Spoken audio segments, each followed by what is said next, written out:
Olá, amigos do canal Em Família, graças a Deus estamos chegando ao final de mais uma semana, abençoados pelo estudo da palavra, juntos aqui no canal Em Família.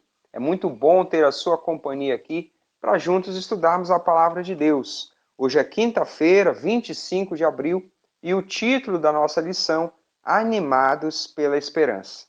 Nós convidamos você a verificar a sua inscrição no canal, a curtir esse vídeo, compartilhar com seus amigos e participar do nosso estudo através dos comentários. Deixe ali suas sugestões, suas impressões sobre o estudo. Essa semana nós estudamos um tema com uma profundidade um pouco maior, que precisou um pouco mais de atenção. Você pode deixar aí as suas impressões sobre esse estudo, tá bom? Você já deve ter percebido também que o professor Francisco não está participando das gravações, ele não conseguiu participar, mas amanhã ele já está de volta para a nossa recapitulação. Tá ok? Vamos fazer a nossa oração para que nós possamos dar início à nossa classe, ao aprofundamento do tema. Oremos juntos. Santo e eterno Deus, graças te damos, Pai, pela oportunidade de estudar a tua palavra. Pedimos, Senhor, que a presença do Santo Espírito nos ajude a compreender essas lições e, acima de tudo, a viver pela tua palavra, a viver por essas verdades. Nós te pedimos e oramos em nome de Cristo Jesus. Amém. E nós começamos o nosso estudo de hoje respondendo à pergunta número 7. Acompanhe conosco.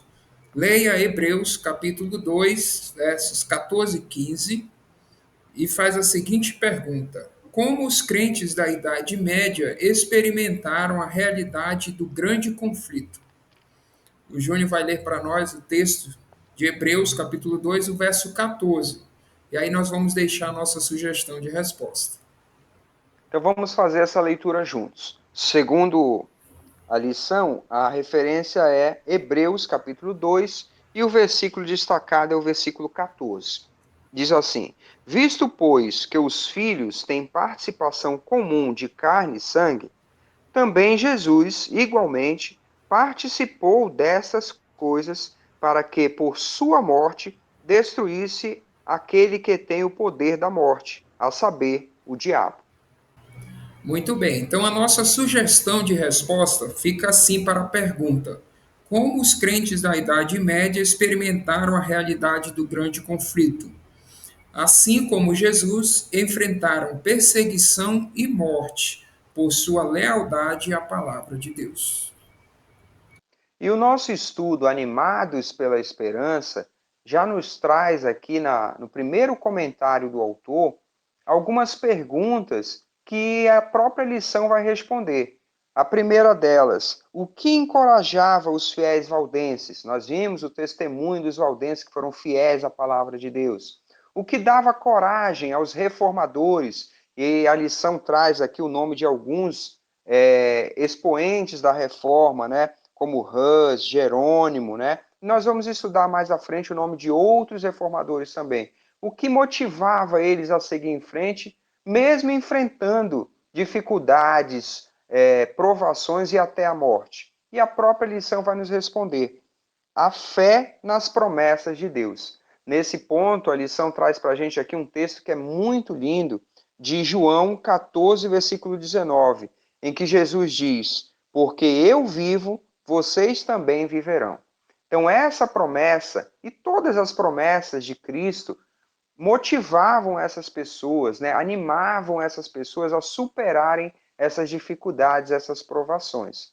A lição vai considerar aqui que a sua fidelidade, a fidelidade dessas pessoas, foi um poderoso testemunho para o mundo.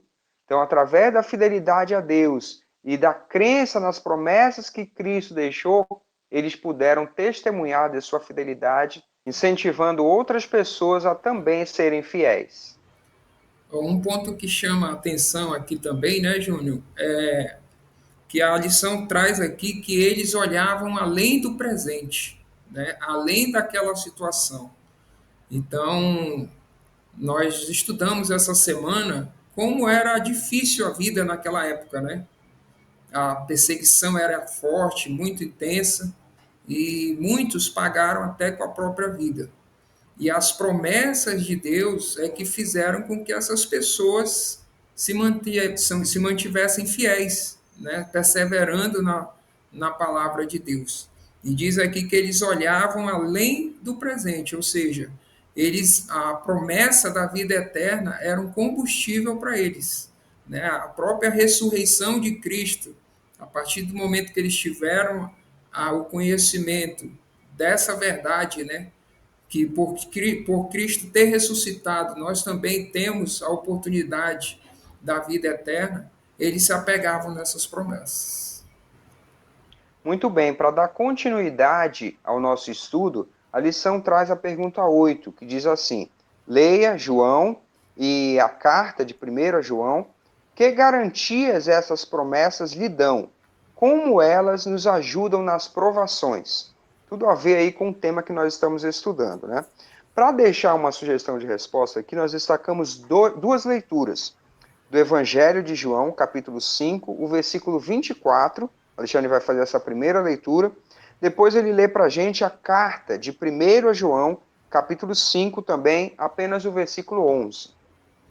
Então vamos às leituras. Acompanhe conosco o livro de João, capítulo 5, verso 24.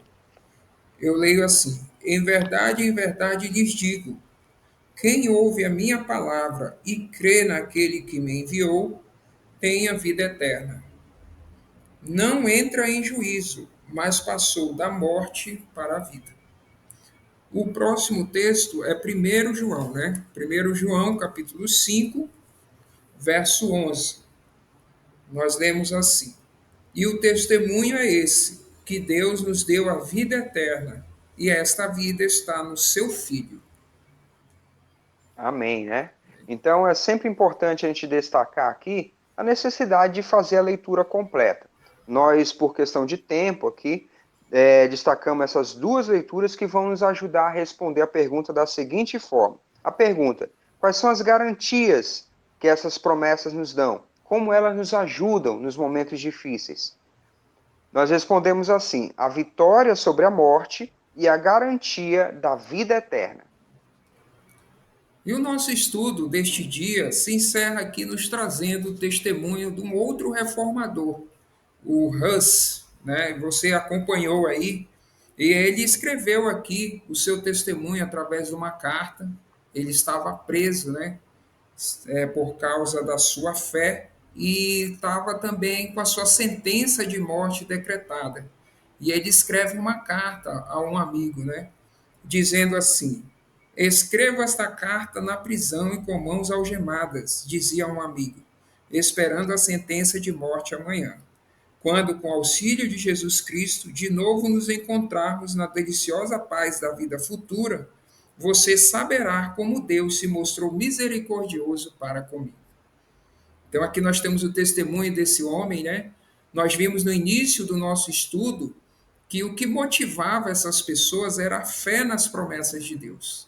E aqui Hus, ele acreditava e tinha fé na promessa da vida eterna, da ressurreição, né? Então, aqui o nosso estudo ele nos faz esse chamado a permanecermos fiéis, a perseverar na fé, né? Na palavra de Deus. A lição ainda traz o último texto aqui que eu acho bom nós destacarmos aqui, de Hebreus capítulo 10, verso 23, que diz assim: guardemos firmes a confissão da esperança, sem vacilar, pois quem fez a promessa é fiel.